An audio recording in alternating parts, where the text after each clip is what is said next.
गौतम बुद्ध का जीवन हर किसी के लिए प्रेरणादायी है। गौतम बुद्ध बौद्ध धर्म के प्रवर्तक थे। इनका जन्म 483 ईस्वी पूर्व तथा महापरिनिर्वाण 1563 ईस्वी पूर्व में हुआ था। बचपन में उनको राजकुमार सिद्धार्थ के नाम से जाना जाता था। बौद्ध ग्रंथों के अनुसार गौतम बुद्ध के जन्म से 12 वर्ष पूर्व ही एक ऋषि ने भविष्यवाणी की थी कि यह बच्चा या तो एक सार्वभौमिक सम्राट या महान ऋषि बनेगा। 35 वर्ष की आयु में उन्हें ज्ञान की प्राप्ति हुई थी। वह संसार का मोह त्याग कर तपस्वी बन गए थे और परम ज्ञान की खोज में चले गए थे। आइए आज हम आपको सिद्धार्थ के महात्मा बुद्ध बनने तक के सफर के बारे में बताते हैं। बुद्ध का गोत्र गौतम था। बुद्ध का वास्तविक नाम सिद्धार्थ गौतम था।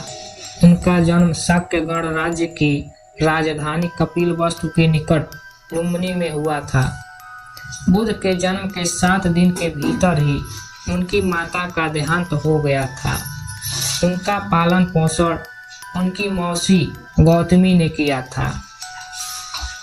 शिशु का नाम सिद्धार्थ रखा गया था। शाक्य वंश के राजा शुद्धोधन सिद्धार्थ के पिता थे। सिद्धार्थ के जन्म से पूर्व हुई भविष्यवाणी से परेशान होकर उनके पिता ने उन्हें तपस्वी बनने से रोकने के लिए राजमहल की परिधि में रखा। गौतम राजसी विलासिता में पले बढ़े। बाहरी दुनिया से आक्रांत नृत्य करने वाली लड़कियों द्वारा मनोरंजन, ब्राह्मणों द्वारा निर्देशन और तीरंदाजी, तलवारबाजी, कुश्ती, तैराकी और दौड़ में प्रशिक्षित किए गए थे। कम उम्र में ही उनका विवाह राजकुमारी यशोधरा से करा दिया गया। दोनों का एक पुत्र भी हुआ जिसका नाम राहुल था। सिद्धार्थ बचपन से ही अत्यंत करुण हृदय वाले थे। वह किसी का भी दुख नहीं देख सकते थे। इतने प्रयासों के बाद भी 21 वर्ष की आयु में उनकी अपने राज्य कपिलवस्तु की गलियों में उनकी दृष्टि 4 दृश्यों पर पड़ी। ये दृश्य थे एक वृद्ध विकलांग व्यक्ति, एक रोगी, एक पार्थिव शरीर और एक साधु। इन 4 दृश्यों को देखकर सिद्धार्थ समझ गए थे कि सबका जन्म होता है, सबको बुढ़ापा आता है, सबको बीमारी होती है और एक दिन सब मृत्यु को प्राप्त होते हैं।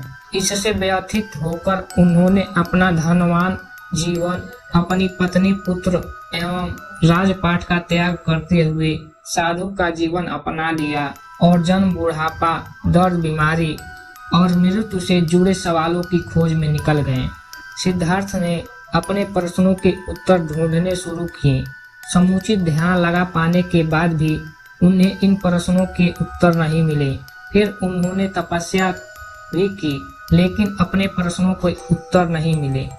इसके बाद कुछ और साथियों के साथ अधिक कठोर तपस्या प्रारंभ की। ऐसे करते हुए 6 वर्ष व्यतीत हो गए। भूख से व्याकुल मृत्यु के निकट पहुंचकर बिना प्रश्नों के उत्तर पाए वह कुछ और करने के बारे में विचार करने लगे थे। एक गांव में भोजन की तलाश में निकल गए।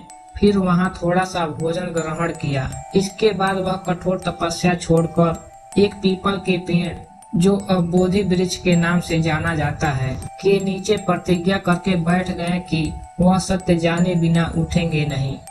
वह सारी रात बैठे रहे और माना जाता है कि यही वह क्षण था जब सुबह के समय उन्हें पूर्ण ज्ञान की प्राप्ति हुई थी।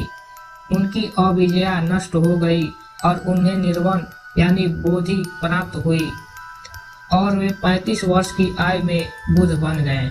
बुद्ध को शाक्य मुनि के रूप में भी जाना जाता है। 7 हफ्तों तक उन्होंने मुक्ति की स्वतंत्रता और शांति का आनंद लिया। प्रारंभ में तो वह अपने बोधि के बारे में दूसरों को ज्ञान नहीं देना चाहते थे।